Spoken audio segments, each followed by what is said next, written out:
I had like a very scary incident on March 10th. Yeah, I was sitting at breakfast with my husband, having a normal day, and we were in the middle of talking. And all of a sudden, I felt this really weird sensation. Justin was like, "Are you okay?" And I just didn't respond.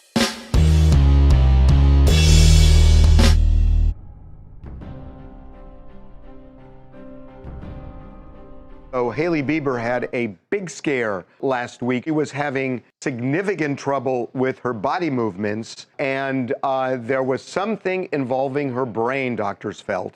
And so she was in the hospital for at least a day. Fortunately, we are told this somehow resolved itself, but it looks like this was a brain clot. And they said that it might be COVID-related, we're told. Most of you probably know or seen the news about my wife. It's been really scary, but I know for a fact that God has her in the palm of his hands. It's kind of like hard for me to tell this story. You know, I've only really up until now told friends and family, but I felt like it was important for me to share this. It already was like kind of a public situation and people kind of knew, but they didn't really know the full story. I had like a very scary incident on March 10th.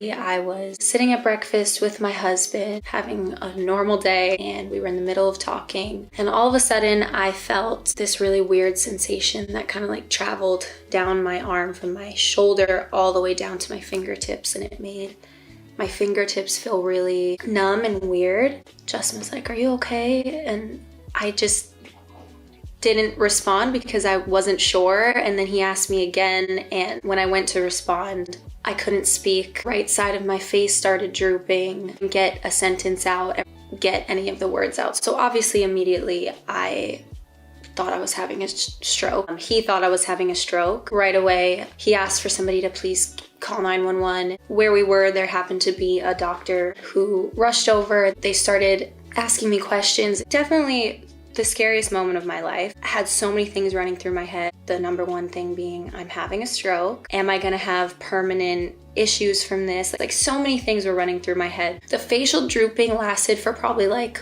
30 seconds. And so they were asking me questions. Do you know where you are? Do you know your name? And I knew all of the answers. As soon as I would try to say it, I just could not get it out. My tongue and my mouth just could not form the sentences. And so obviously that was really, really scary. Got up, I could walk totally fine. At that point, it was really just like the speech issue.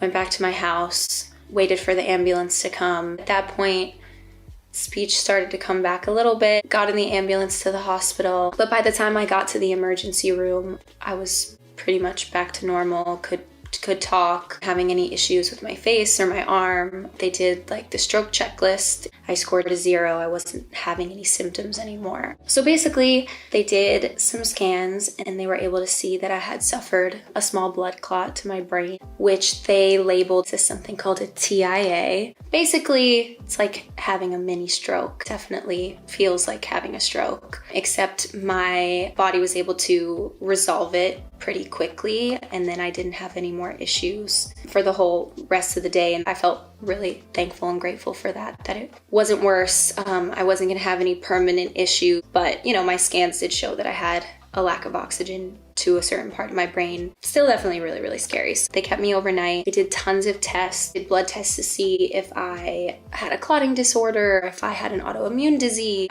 They also did a certain test called a bubble echo, which is when they do an echo on your heart. They make it so it has bubbles in it, and then they put the bubbles in your vein. See if you have any bubbles escaping out of any part of your heart. And what they're looking for is something called a PFO. Basically what a PFO is something that you are born with, and typically at birth it's supposed to close on its own, except sometimes it does not. Test, and they actually found that I had a grade 5 PFO, which is the highest grade that you can have. What happened with me is my blood clot actually escaped through the flap in my heart and it traveled to my brain. They did come to the conclusion of why they think I had a blood clot in the first place. 3 different things. One was that I had just recently started birth control pills. Having a stroke is a potential side effect from